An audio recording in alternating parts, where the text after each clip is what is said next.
Good evening everyone guys. Previous session में हमने नेब्रास्कुंडा book के प्रीवियस पार्ट को कंप्लीट किए थे, जिसमें आपका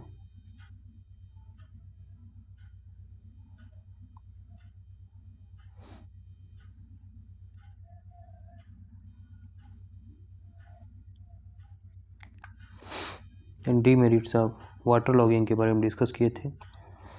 इस सेशन में हम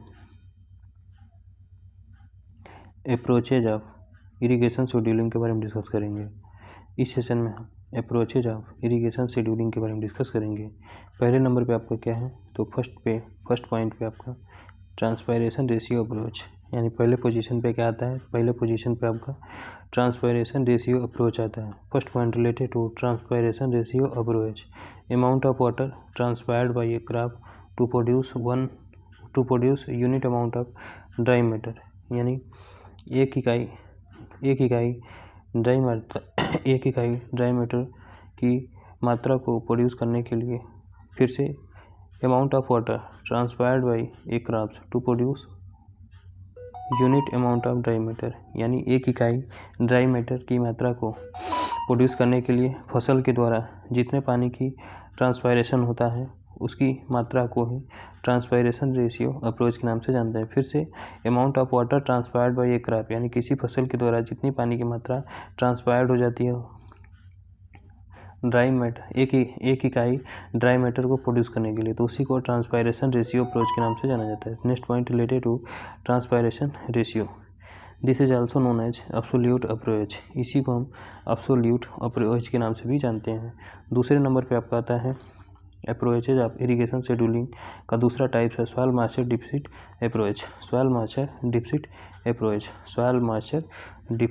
approach, first point related to soil moisture deficit approach, फॉर्मेज एंड बीट 25% depletion of available soil moisture, यानी उपलब्ध सॉइल मॉइस्चर का 25% डिप्लेशन जो होता है वो मेज एंड बीट में देखने को मिलता है। यानी कि सॉइल मॉइस्चर डिफिसिट अप्रोच जो होता है वो फॉर्मेज एंड बीट 25% depletion of available soil moisture, यानी कि सॉइल मॉइस्चर डिफिसिट अप्रोच जो होता है वो किस में अपनाया जाता है, तो सॉइल मॉइस्चर डिफिसिट अप्रोच जो होता है वो मेज एंड बीट में अपनाया जाता है, जिसमें होता है क्या है कि उपलब्ध सॉइल मॉइस्चर का 25% डिप्लीशन हो जाता है या फिर नष्ट हो जाता है। Second point related to soil moisture deficit approach for drought resistant crops 50% depletion of available soil moisture, यानी फॉर ड्रॉट रेसिस्टेंट क्रॉप्स मतलब सूखा सहनशील फसल के लिए 50% तक अवेलेबल सॉइल मॉइस्चर का डिप्लीशन हो जाता है। तीसरे नंबर पे आपका था क्लाइमेटोलॉजिकली अप्रोच, और फिर इसी को हम IW/CPE अप्रोच के नाम से जानते हैं। तीसरे नंबर पे आपका क्लाइमेटोलॉजिकली अप्रोच आता है, इसी को हम IW/CPE अप्रोच के नाम से जानते हैं। First point related to climatologically approach या फिर IWC/CPE ratio approach known as soil moisture index approach, यानी क्लाइमेटोलॉजिकली अप्रोच को ही सॉइल मॉइस्चर इंडेक्स अप्रोच के नाम से भी जाना जाता है। Second point related to the ratio IW/CPE serve as soil moisture stress index, यानी जो IW/CPE रेशियो का the ratio IW/CPE serve as soil moisture stress index, यानी IW/CPE रेशियो जो होता है वो किसके रूप में सर्व करता है, तो सॉइल मॉइस्चर स्ट्रेस इंडेक्स के रूप में सर्वाइव करता है। Next point related to climatologically approach या फिर IW/CPE approach, lower the ratio will be more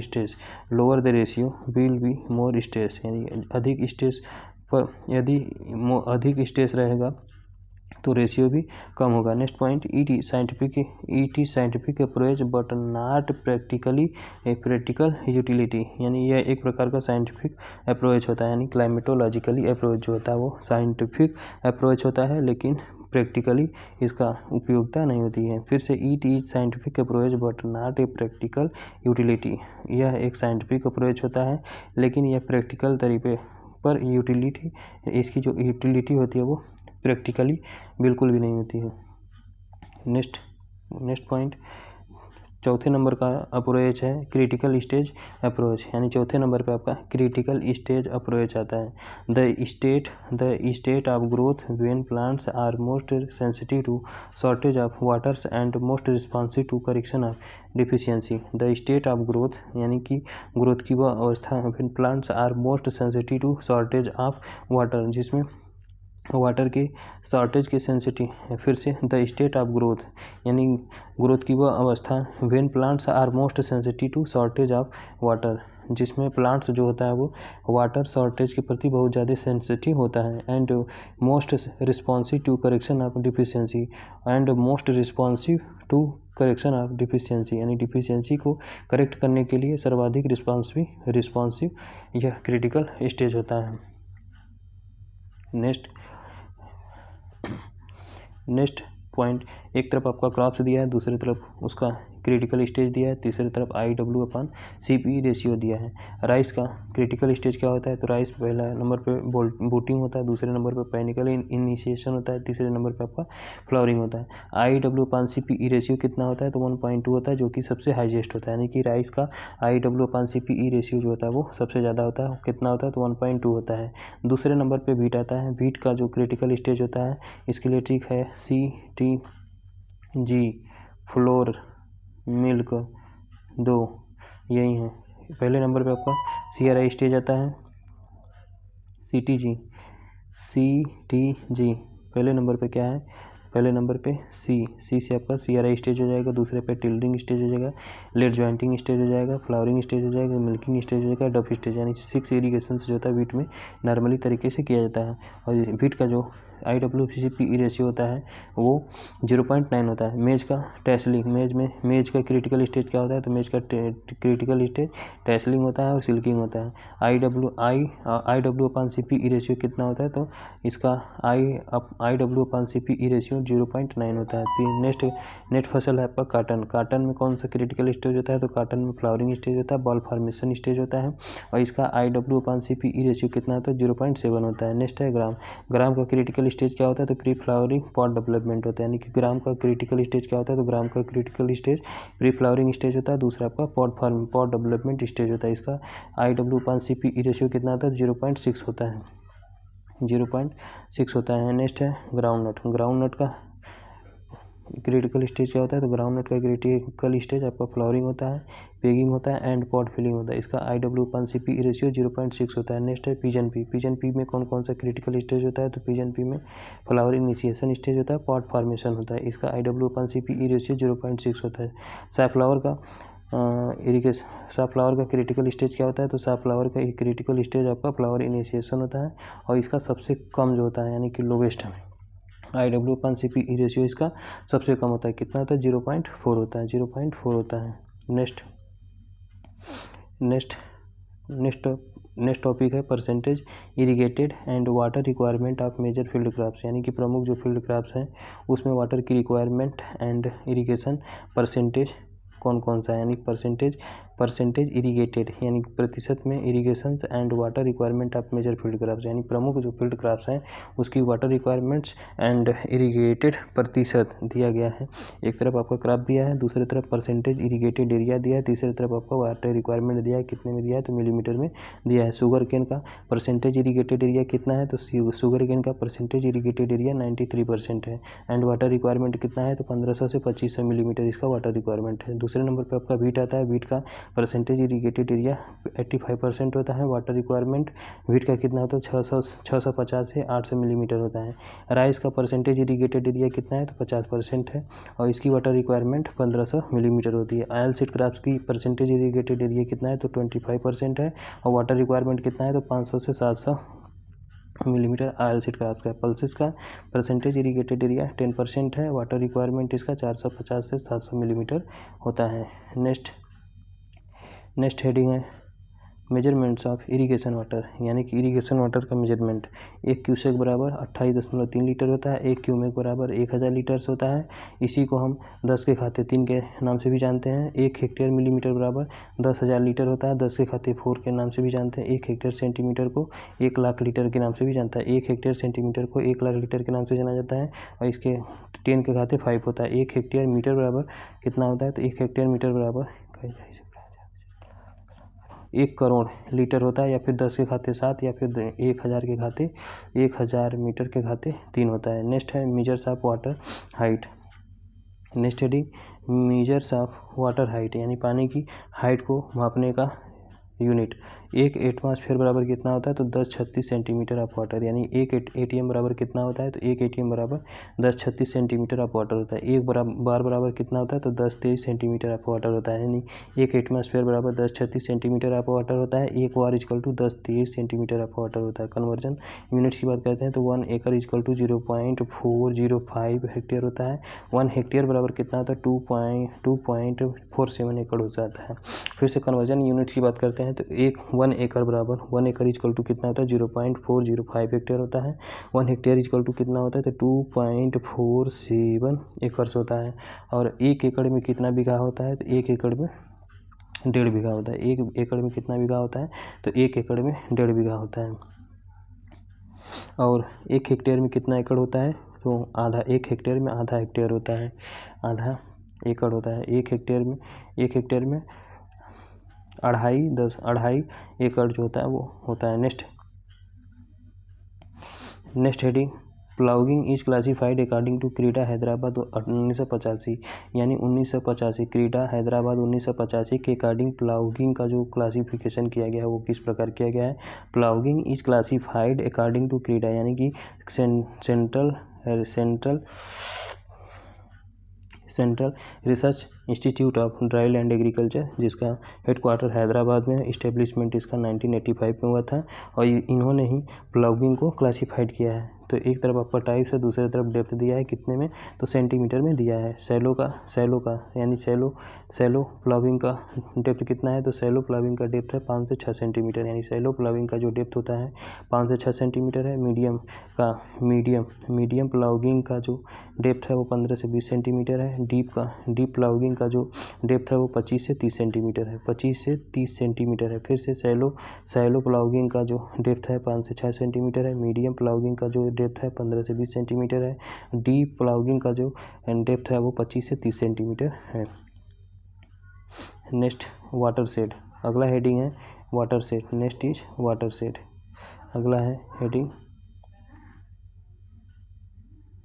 next heading watershed. Discuss about watershed.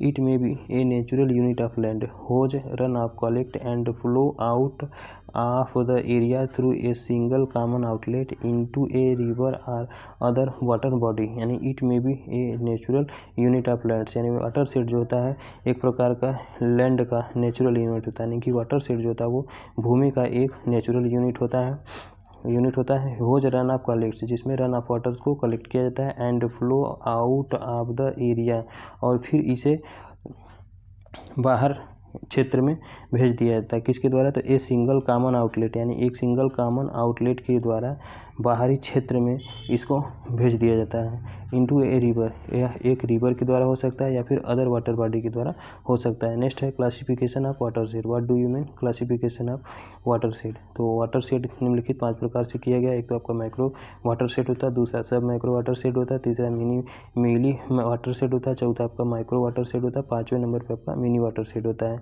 Micro water shade में क्या आता है, तो माइक्रो वाटर शेड जो होता है मोर देन 50 हेक्टेयर भूमि, यानी कि जिस लैंड की भूमि 50 हेक्टेयर से ज़्यादा होती है उसे माइक्रो वाटर शेड कहते हैं। दूसरे पे आपका सब micro water shade.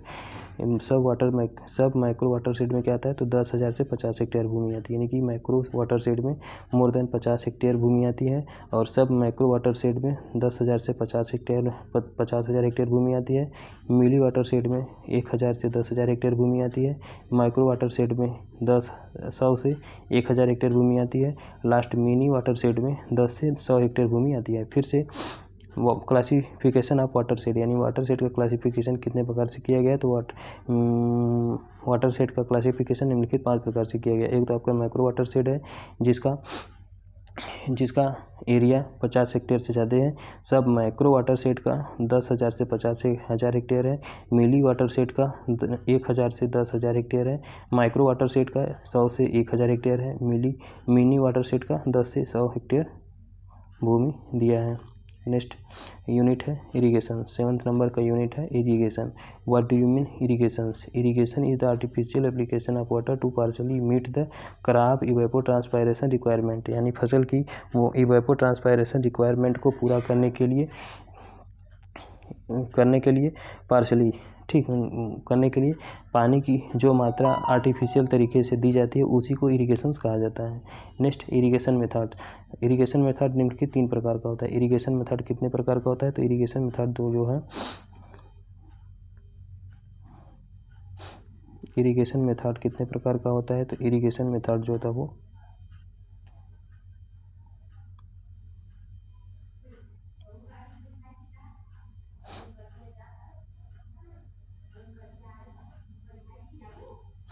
Irrigation method निम्नलिखित 5 प्रकार का होता है। कौन कौन सा इरिगेशन मेथड होता है? तो इरिगेशन जो होता है निम्नलिखित 5 प्रकार का होता है। पहले नंबर का इरिगेशन मेथड है सरफेस इरिगेशन मेथड।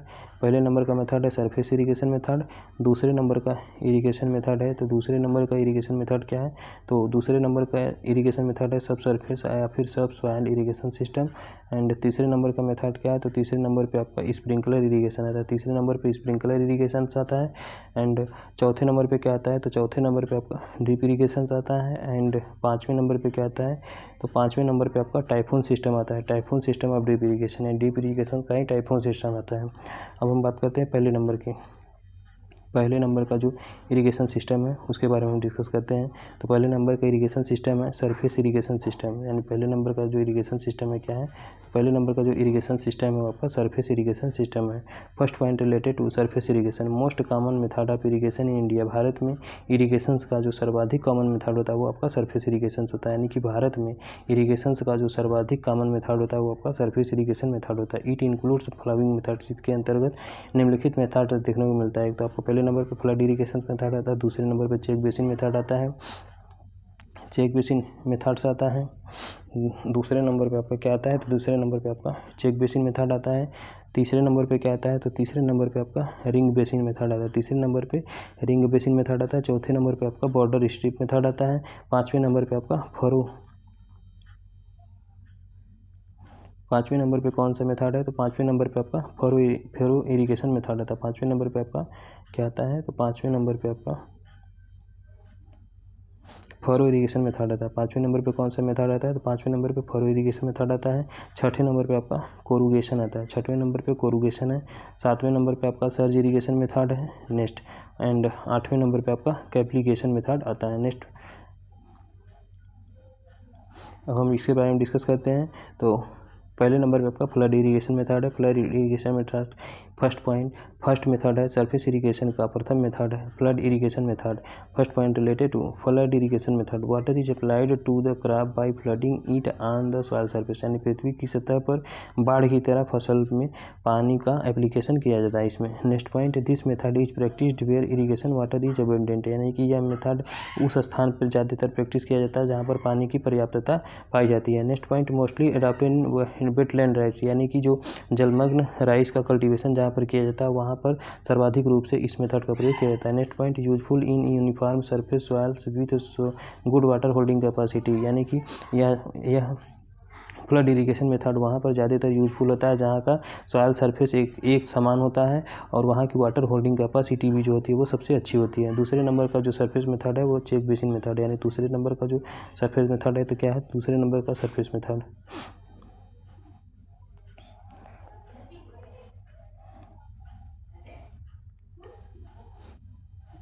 दूसरे नंबर का सरफेस मेथड क्या है? तो दूसरे नंबर का सरफेस मेथड है check basin method. First point related to check basin method, most common among surface methods, यानी कि सरफेस मेथड के अंतर्गत देखा जाए तो सर्वाधिक कॉमन मेथड होता है आपका check basin method. Suitable for close growing crops, यानी कि जो पास फसल लगाए जाते हैं उसके लिए सबसे अच्छा माना जाता है चेक बेसिन मेथड। एग्जाम्पल के तौर पर आपका क्या आता है? तो बीट आता है चेक बेसिन मेथड के अंतर्गत। ग्राउंड नट आता है चेक बेसिन के अंतर्गत। पर्ल मिलेट भी आपका चेक बेसिन के अंतर्गत आता है। Next point, it consist in running water in into relatively level basins surrounded by small ridges. It consists in running water. यानी चेक बेसिन जो होता है वो किससे मिलकर बना होता है, तो चेक बेसिन जो होता है वो रनिंग वाटर ठीक, रनिंग वाटर से मिलकर बना होता है. It consist in running water, यानी कि चेक बेसिन जो होता है वो रनिंग वाटर से मिलकर बना होता है. Into relatively level basin surrounded by small ridges, जो कि स्मॉल रीजेज के द्वारा जो होता है इसमें बेसिन जो होता है वो सराउंडेड रहता है. फिर से check basin consist in running water, यानी कि चेक बेसिन जो होता है वो रनिंग वाटर से बना होता है, जो कि रिलेटिवली जो होता है वो स्मॉल रीजेज के द्वारा चारों तरफ से सराउंडेड होता है. Next point, field with slope up to 3% can be irrigated by using this method, यानी कि जब फील्ड का स्लोप 3% तक होता है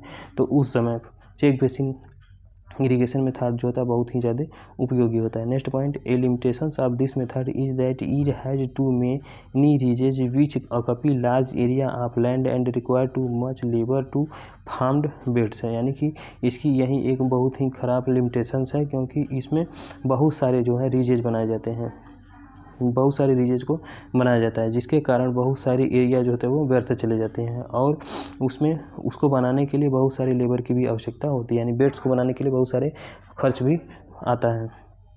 नेक्स्ट थर्ड नंबर का जो इरिगेशन मेथड है रिंग बेसिन मेथड है, यानी तीसरे नंबर का जो सरफेस इरिगेशन मेथड है वो रिंग बेसिन मेथड है. सूटेबल फॉर फ्रूट क्रॉप, यानी फ्रूट क्रॉप के लिए सूटेबल होता है. चौथे नंबर का जो सरफेस इरिगेशन मेथड है वो बॉर्डर स्ट्रिप मेथड होता है. चौथे नंबर का जो सरफेस इरिगेशन मेथड होता है वो कौन सा होता है, तो बॉर्डर स्ट्रिप मेथड होता है.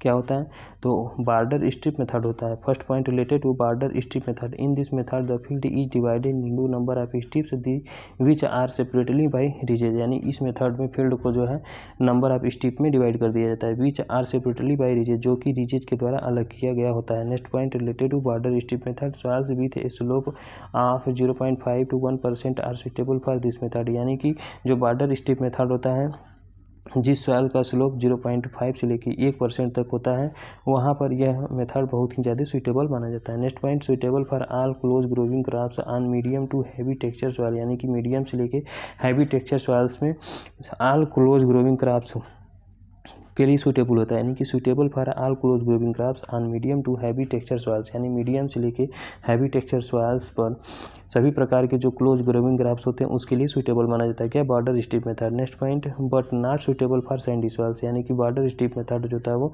सैंडी सॉइल्स के लिए बिल्कुल भी सूटेबल नहीं होता है, यानी बॉर्डर स्ट्रिप मेथड जो होता है वो सैंडी सॉइल्स के लिए बिल्कुल भी सूटेबल नहीं होता है. पाँचवें नंबर का सरफेस मेथड है फरो इरिगेशन मेथड, यानी पाँचवें नंबर का जो सरफेस मेथड होता है वो आपका फरो इरिगेशन मेथड होता है. First point related to furrow irrigation method, this method is generally used to irrigate row crops, यानी कि पत्ती वाली फसलों को इरिगेट करने के लिए सामान्यतः इस मेथड का प्रयोग किया जाता है. एंड वेजिटेबल्स यानी कि पत्ती वाली फसलों के लिए, एंड वेजिटेबल्स यानी वेजिटेबल्स और पत्ती में लगाए गए फसलों को इरिगेट करने के लिए फरो इरिगेशन मेथड का ज़्यादातर प्रयोग करते हैं. And it is suited to soil in which infiltration rate are between 0.5 से 2.5 सेंटीमीटर पर हावर्स, और यह बहुत ही ज़्यादा उस सॉइल में सूटेबल होता है जहाँ पर इन्फिल्ट्रेशन रेट 0.5 से लेकर 2.5 सेंटीमीटर पर हावर्स के बीच में होता है. Next point, it is ideal for slopes varying from 0.2 से 0.5% and a stream size of 1 to 21 पर सेकेंड, यानी यह बहुत ही ज़्यादा आइडियल होता है जहाँ पर स्लोप 0.2 से लेकर 0.5% के बीच में होता है, और इसकी जो स्ट्रीम साइज होती है वो 1 से लेकर 21 पर सेकेंड होता है. Next point, the length of furrow may vary from 30 metre for sandy soils at lesser slope to 300 metre for heavy soils at greater slopes, यानी द लेंथ ऑफ फरोज, यानी फरोज का जो लेंथ होता है या फिर लंबाई होता है वो वेरी करता है कितने मीटर तक, तो 30 मीटर तक वेरी करता है. किसके लिए, तो सैंडी सॉइल्स के लिए. At lesser slope to 300 metre for heavy soils at greater slopes, यानी ज़्यादा स्लोप है तो वहाँ पर यह कितने से कम होता है, तो 300 मीटर से कम होता है. फिर से the length of furrow may vary from 30 metre for sandy soils, यानी सैंडी सॉइल्स के लिए 30 मीटर से द लेंथ ऑफ फरो, यानी फरो का जो लेंथ होता है वो सैंडी सॉइल्स के लिए वेरी करता रहता है कितना तक, तो 30 मीटर तक. And at lesser slope to 3, अगर स्लोप कम है तो वहाँ पर 300 मीटर तक जो है हैवी सॉइल्स में वेरी करता है। Next point, furrow irrigation method is suitable to most type of soil except sands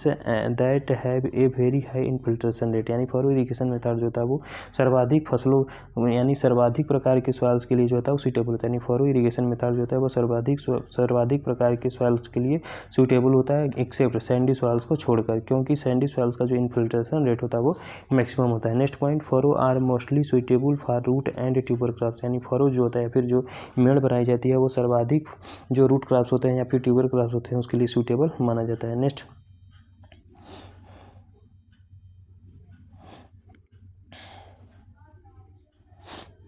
next है छठे नंबर पे क्या है तो EF। छठे नंबर पे आपका आता है कोरुगेशन। कोरुगेशन का मतलब क्या होता है तो कोरुगेशन का मतलब होता है small and shallow furrow are known corrugation suitable for close growing crops like wheat groundnut etcetera. यानी कि स्मॉल एंड सैलो फरो जो होता है इसी को हम कोरुगेशन के नाम से जानते हैं। यानी स्मॉल एंड सैलो फरो को ही कोरुगेशन के नाम से जानता है, क्योंकि suitable for close growing crops यानी कि कोरुगेशन जो होता है वह क्लोज ग्रोविंग क्रॉप्स के लिए बहुत ही ज़्यादा सुइटेबल होता है।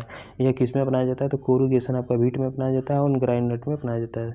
सातवें नंबर पर आपका सर्ज इरिगेशन आता है। सर्ज इरिगेशन का मतलब क्या होता है तो सर्ज इरिगेशन का मतलब होता है सातवें नंबर पर आपका सर्ज इरिगेशन आता है। सर्ज इरिगेशन का मतलब first point related to surge irrigation the term surge irrigation is the intermediate application of water to the field surface under gravity flow which results in a series of on off modes of constant or variable time span. यानी the term surge irrigation is the intermediate application of water to the field surface under gravity flow यानी gravity flow के अंतर्गत field के surface पे जो पानी का intermittent application किया जाता है उसी को सर्ज इरिगेशन कहा जाता है, जिसके परिणाम स्वरूप a series of on off modes of content of variable times span यानी वेरिएबल टाइम स्पेन या फिर जो मोड्स ऑफ कांस्टेंट है वह ऑन और ऑफ सीरीज पर बना रहता है। Next point, this process of on off water supply and cut off results in minimized deep percolations and run off losses hardly exceeding 20%, not popular in India. मतलब surge irrigation जो होता है वो India में बहुत ज़्यादा फेमस नहीं है और इसमें होता है क्या है कि the process of on off water supply यानी इसमें जो है ऑन ऑफ वाटर के सप्लाई का प्रोसेस फॉलो किया जाता है and cut off results in minimized deep percolations और इसमें जो कट ऑफ का रिजल्ट्स होता है वो डीप परकुलेशन के कम करने के लिए किया जाता है and cut off results in minimized deep percolation and deep percolation को कम करने के लिए कट ऑफ रिजल्ट्स को बनाया जाता है इसमें एंड रन ऑफ लॉसेस और इसमें रन ऑफ लॉसेस जो होता है वो यानी रन ऑफ लॉसेस को एंड डीप परकुलेशन को कम करने के लिए कट ऑफ रिजल्ट्स इसमें लगाया जाता है और यह भारत में बहुत ज़्यादा पॉपुलर नहीं है। नेक्स्ट है 8वें नंबर का cablegation method. It is an automatic method of surface irrigation यानी सरफेस इरिगेशन का ऑटोमेटिक मेथड कौन सा होता है तो कैबिलिगेशन होता है। दूसरे नंबर का मेथड क्या होता है दूसरे नंबर का मेथड होता है आपका दूसरे नंबर का मेथड है सब सरफेस इरिगेशन में सिस्टम। दूसरे नंबर का सिस्टम क्या है तो सब सरफेस इरिगेशन सिस्टम है यानी सब सरफेस या फिर subsoil irrigation system. First point related to subsurface या फिर subsoil irrigation system. First point related to subsurface और subsoil irrigation system. Water is applied into a series of field ditches through underground pipelines generally followed in western country यानी पश्चिमी देशों में यह बहुत ज़्यादा follow किया जाता है। फिर से water is applied into a series of field ditches through underground pipelines यानी अंडरग्राउंड यानी भूमि के नीचे पाइपलाइंस के द्वारा जो फील्ड में डीचेज या फिर गड्ढे बनाए जाते हैं उसी सीरीज में पानी को जब हम देते हैं तो उसी को सब सरफेस इरिगेशन के नाम से जाना जाता है। Generally followed in western country यानी जो पश्चिमी देश है वहाँ पर समानता इसको फॉलो किया जाता है। Next point related to subsurface irrigation are सब soil irrigation system. This method is practised in Kerala for coconut garden यानी केरला में कोकोनट गार्डन के लिए यह मेथड बहुत ज़्यादा फॉलो किया जाता है। And in Gujarat and Kashmir on sandy loam soils for vegetables यानी जम्मू कश्मीर के सैंडी लोम सॉइल यानी फिर से दिस मेथड यानी subsurface irrigation method practised in Kerala यानी this method is practised in Kerala for coconut garden यानी कोकोनट गार्डन के लिए केरला में सब सरफेस इरिगेशन मेथड को सबसे ज़्यादा अपनाया जाता है। जबकि गुजरात एंड जम्मू कश्मीर में वेजिटेबल्स के प्रोडक्शंस के लिए सैंडी सॉइल्स में इस मेथड को ज़्यादातर अपनाया जाता है। Next point, drip system can be used in सब सरफेस इरीगेशन मेथड, यानी ड्रिप इरीगेशन सिस्टम जो है वो सब सरफेस इरीगेशन मेथड के अंतर्गत ही प्रयोग में लाया जाता है। तीसरे नंबर का मेथड है स्प्रिंकलर इरीगेशन। तीसरे नंबर का मेथड है sprinkler irrigation. First point related to sprinkler irrigation, water is applied with pressure to surface of any crops or soil in the form of a thin spray या फिर some water resembling rainfall.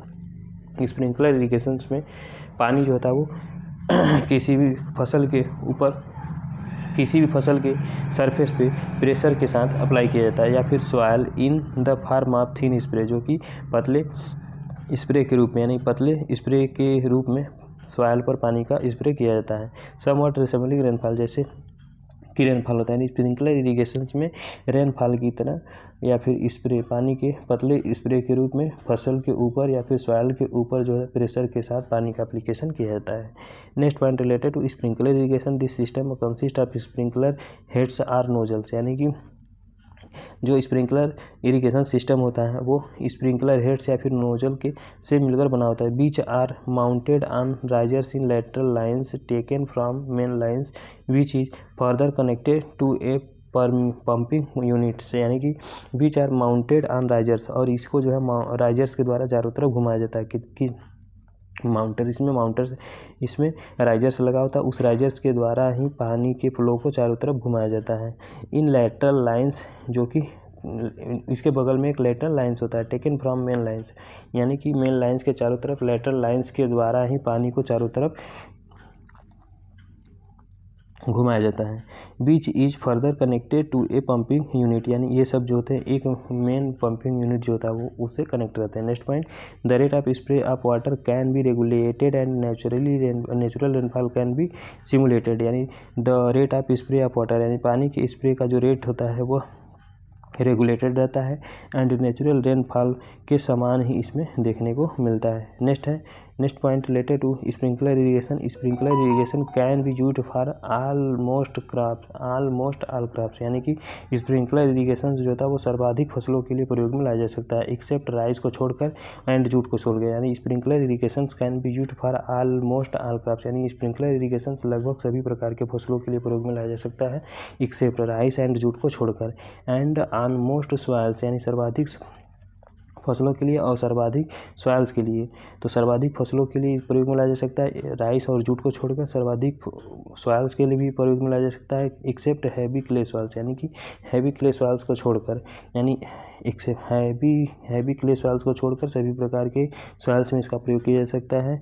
Jute and rice फसल को छोड़कर सभी प्रकार के फसलों में इसका प्रयोग किया जा सकता है। Next point, it is specially suited for fields with steep slopes or irregular topography, यानी कि इरेगुलर टोपोग्राफी या फिर स्टीप स्लोप्स के साथ फील्ड के लिए विशिष्ट रूप से यह सुइटेबल माना जाता है। Next point, advantage of sprinkler irrigation, यानी स्प्रिंकलर इरीगेशन का लाभ क्या क्या होता है। तो स्प्रिंकलर इरीगेशन का जो पहला लाभ होता है suitable for undulating topography and Sandy soils, यानी कि स्प्रिंकलर इरीगेशन जो होता है वो undulating topography and soils and Sandy soils के लिए सर्वाधिक सूटेबल होता है। नहीं, जो स्प्रिंकलर इरीगेशन होता है वो अंडुलेटिंग टोपोग्राफी, यानी कि उबड़ खाबड़ जो भूमि होती है और सैंडी सॉइल्स होती है उसके लिए बहुत ही ज़्यादा सूटेबल होता है। और पानी की इसमें बचत कितना होता है तो 25 से 50% तक, यानी विभिन्न फसलों के लिए, यानी विभिन्न फसलों के लिए जो पानी की बचत होती है वो 25 से 50% तक होती है। Next point, discharge rate is more than 1000 litre per hours, यानी स्प्रिंकलर इरीगेशंस में जो डिस्चार्ज रेट होता है वो 1000 लीटर प्रति घंटा होता है। नेक्स्ट, स्प्रिंकलर का प्रेशर जो होता है वो 2.5 से लेकर 4.5 किलोग्राम पर सेंटीमीटर स्क्वायर होता है, यानी कि स्प्रिंकलर इरीगेशंस का जो स्प्रिंकलर प्रेशर होता है वो 2.5 से लेकर 4.5 किलोग्राम पर सेंटीमीटर स्क्वायर होता है। Next point, water use efficiency can be as high as 60% much higher to surface method of irrigation, यानी सरफेस इरीगेशन मेथड्स की अपेक्षा 60% ज़्यादा ही वाटर यूज इफिशियंसी होती है किसकी, तो ये आपका स्प्रिंकलर इरीगेशंस का। First, next point, increase 40% irrigated area with same amount of water, यानी कि एक ही समान मात्रा वाले पानी से 40% तक अधिक हम क्षेत्र का इरीगेशन कर सकते हैं in case of sprinkler irrigation method as compared with surface irrigation method, यानी सरफेस इरिगेशन मेथड की अपेक्षा जब हम सरफेस इरिगेशन मेथड की अपेक्षा जब हम स्प्रिंकलर इरिगेशन मेथड से किसी भी फील्ड का इरिगेशन करते हैं तो 40% अधिक एरिया का हम इरिगेशन कर सकते हैं। Next point, about 40 to 60% saving in labour compare to with surface, यानी सरफेस इरिगेशन मेथड की अपेक्षा जो लेबर या फिर लेबर की जो सेविंग होती है वो 40 से 60% तक स्प्रिंकलर इरिगेशन में हो जाती है। Next point, it can be used to protect crop against frost and high temperature, यानी स्प्रिंकलर इरिगेशन में फ्रॉस्ट एंड हाई टेम्परेचर के विरुद्ध जो है फसलों को प्रोटेक्ट किया जा सकता है। It can be used to protect crop against frost and high temperature, यानी कि स्प्रिंकलर इरिगेशन का प्रयोग जो है फसलों को बचाने के लिए किससे, तो फ्रॉस्ट एंड हाई टेम्परेचर से बचाने के लिए, यानी कि स्प्रिंकलर इरिगेशन का प्रयोग फ्रॉस्ट एंड हाई टेम्परेचर के विरुद्ध फसलों को बचाने के लिए प्रयोग किया जाता है। नेक्स्ट मेथड है, चौथे नंबर का मेथड है ड्रिप इरिगेशन। चौथे नंबर का मेथड क्या है, तो चौथे नंबर का मेथड है drip irrigation. First point related to drip irrigation introduced from Israel, यानी ड्रिप इरिगेशन का इस्टेब्लिशमेंट कहाँ से हुआ है, तो ड्रिप इरिगेशन का इस्टेब्लिशमेंट जो है वो इजराइल से हुआ है। Next point, drip article irrigation is one of the largest method of irrigation which is becoming increasingly popular in areas with water scarcity and salt problem, यानी ड्रिप इरिगेशन या फिर ट्रिकल इरिगेशन सिस्टम जो होते हैं वह one of the largest methods of irrigation system, यानी irrigation system का सबसे नया मेथड्स माना जाता है।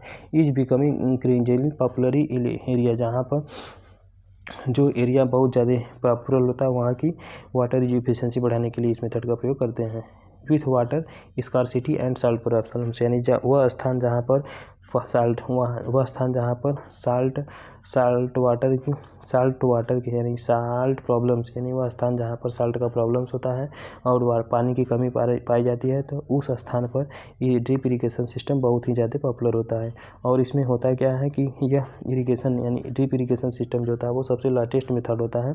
इसी को हम ड्रिप इरिगेशन सिस्टम या फिर इसी को हम ट्रिकल इरिगेशन सिस्टम के नाम से भी जानते हैं। Next point related to drip irrigation system, this irrigation is defined as the precise but slow application of water as discrete drops or continuous drops through mechanical devices called emitters located at selected points along water delivery lines, यानी this irrigation is defined as the precise, यानी इसमें पानी का जो application किया जाता है वो प्रिसाइज यानी कि एकदम प्रिसाइज मतलब परिशुद्ध तरीके से किया जाता है। But slow application of water, लेकिन इसमें पानी का जो एप्लीकेशन होता है वो बहुत ही ज़्यादा स्लो होता है। एज डिस्क्रीट ड्रॉप्स, और इसमें जो पानी होता है वो ड्रॉप के रूप में रूट के जोन्स में पड़ता है। And continuous drops through mechanical devices, यानी मैकेनिकल डिवाइस के द्वारा लगातार पानी का जो बूंद होता है वो पौधे की जड़ों पर पहुँचता रहता है। कॉल्ड इमीटर्स, इसी को हम इमीटर्स के नाम से जानते हैं, जो कि बूंद के रूप में पानी रूट के प्लांट के रूट पे पहुंचाता है। लोकेटेड एट सिलेक्टेड पॉइंट्स, जो कि एक सिलेक्टेड पॉइंट पर इस इमीटर्स को लगाया जाता है।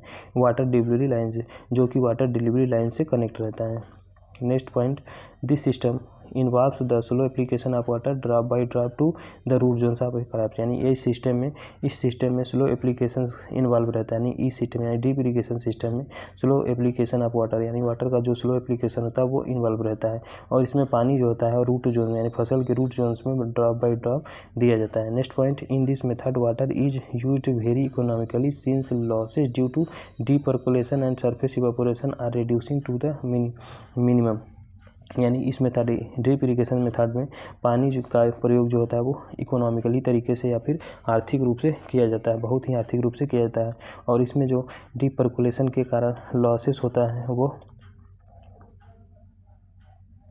इन this method water is used very economically, यानी डीप इरिगेशन सिस्टम में पानी का बहुत ही ज़्यादा आर्थिक रूप से प्रयोग किया जाता है। Since losses due to deep percolation, क्योंकि इसमें पानी जो होता है वो डीप परकुलेशन के कारण लॉस होता है। And surface evaporations are reducing to the minimum, और इस पे जो यानी डीप इरिगेशन सिस्टम मेथड में जो सरफेस पे इवेपोरेशंस होता है उसको भी कम करने के लिए इस मेथड को अपनाया जाता है। Next point, drip irrigation is best suited in water scarcity area, मतलब कि जहाँ पर पानी की बिल्कुल भी कमी पाई जाती है वहाँ पर ड्रिप इरिगेशन सिस्टम सबसे ज़्यादा सुइटेबल होता है। Where water quality is marginal, जहाँ के पानी की क्वालिटी बहुत ही मार्जिनल होती है और जहाँ के टोपोग्राफी इज अंडुलेटिंग, और जहाँ पर जो टोपोग्राफी होता है या फिर स्थलाकृति अंडुलेटिंग होता है या फिर स्टीप होता है, अंडुलेटिंग या फिर स्टीप होता है। सॉयल डेप्थ इज रिस्ट्रिक्टेड, और सॉयल की डेप्थ जो होती है वो रिस्ट्रिक्टेड होती है, जहाँ पर सॉयल की डेप्थ जो होती है वो रिस्ट्रिक्टेड होती है, वहाँ पर ये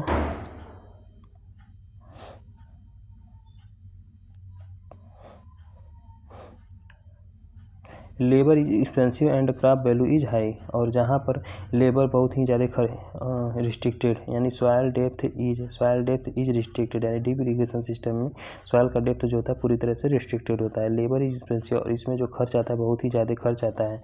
क्रॉप वैल्यू भी हाई, यानी ड्रिप इरिगेशन सिस्टम मेथड से जो भी हम फसल उगाते हैं उसकी वैल्यू जो होती है, उस फसल की जो वैल्यू होती है बहुत ज़्यादा होती है। Next point, advantage of drip irrigation system, यानी ड्रिप इरिगेशन सिस्टम के लाभ, ड्रिप इरिगेशन सिस्टम के लाभ, ड्रिप इरिगेशन सिस्टम के लाभ। First point related to advantage of drip irrigation system, suitable for water scarcity area, water saving 50 to 70% as compare to surface irrigation method, यानी surface irrigation method की अपेक्षा drip irrigation method से यदि हम पानी का एप्लीकेशन करते हैं तो 50 से 70% तक इसमें पानी की सेविंग हो जाती है, पानी की सेविंग हो जाती है, और यह सूटेबल होता है वो उस स्थान पर जहाँ पर पानी की बिल्कुल कमी पाई जाती है। Next point, irrigation efficiency about 90% compare to surface irrigation method, यानी सरफेस इरिगेशन मेथड की अपेक्षा जो इस ड्रिप इरिगेशन मेथड होता है उसमें वाटर यूज इफिशियंसी 90 to 95% तक होता है। Next point, fertiliser or other chemicals amendment can be effectively applied to individual or separate plants, यानी कि अलग अलग प्लांट्स को या फिर प्रत्येक प्लांट्स को जो है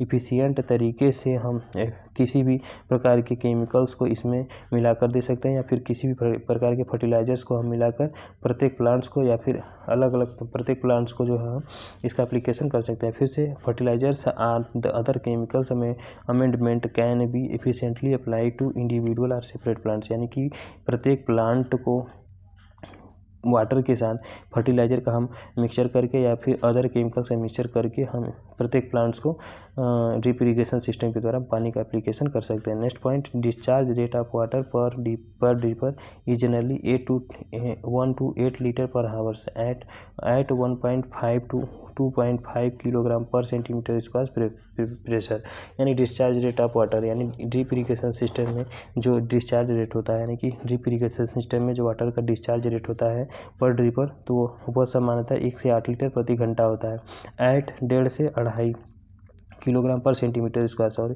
इसका जो प्रेशर होता है, यानी ड्रिप इरिगेशन सिस्टम में जो प्रेशर होता है वो 1.5 से लेकर 2.5 किलोग्राम पर सेंटीमीटर स्क्वायर होता है, और डिस्चार्ज रेट इसका 1 से 8 लीटर प्रति घंटा होता है प्रत्येक ड्रिपर का।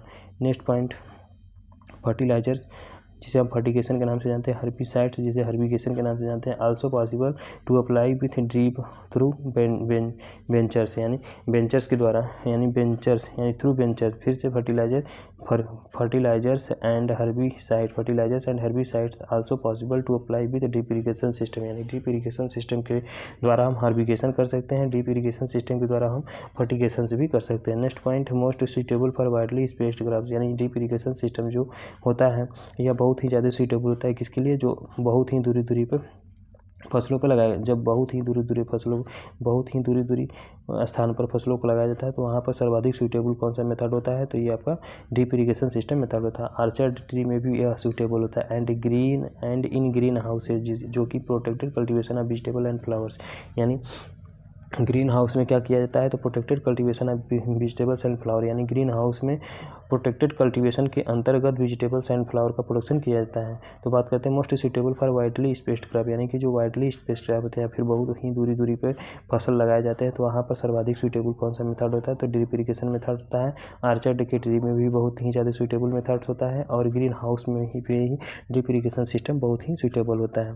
और ग्रीन हाउस का मतलब होता है ग्रीन हाउस में प्रोटेक्टेड कल्टीवेशन किया जाता है किसका, वेजिटेबल फ्रूट्स एंड फ्लावर्स का प्रोटेक्टेड कल्टीवेशन किया जाता है। नेक्स्ट है typhoon system of drip irrigation, यानी ड्रिप इरिगेशन का ही टाइफून सिस्टम है। Next point, first point related to typhoon system of drip irrigation in sugarcane modified drip in this method a particular water depth maintained at a particular growth stage, यानी इन sugarcane modified drip, यानी कि sugar cane में एक modified drip का प्रयोग किया जाता है। इन this method a particular water depth maintained, यानी इस मेथड में जो होता है एक विशिष्ट वाटर डेप्थ जो होता है वो निर्धारित रहता है at a particular growth stage, यानी कि एक पार्टिकुलर ग्रोथ स्टेज पर एक पार्टिकुलर डेप्थ जो होता है वो निर्धारित रहता है इस मेथड में, और यह मेथड जो होता है वो शुगर केन का मॉडिफाइड ड्रिप के रूप में जाना जाता है।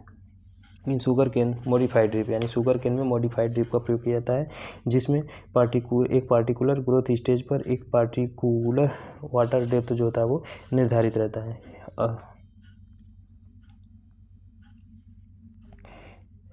नेक्स्ट सेशन में हम ड्रेनेज के बारे में डिस्कस करेंगे। नेक्स्ट सेशन में हम ड्रेनेज के बारे में डिस्कस करेंगे। Thank you everyone guys.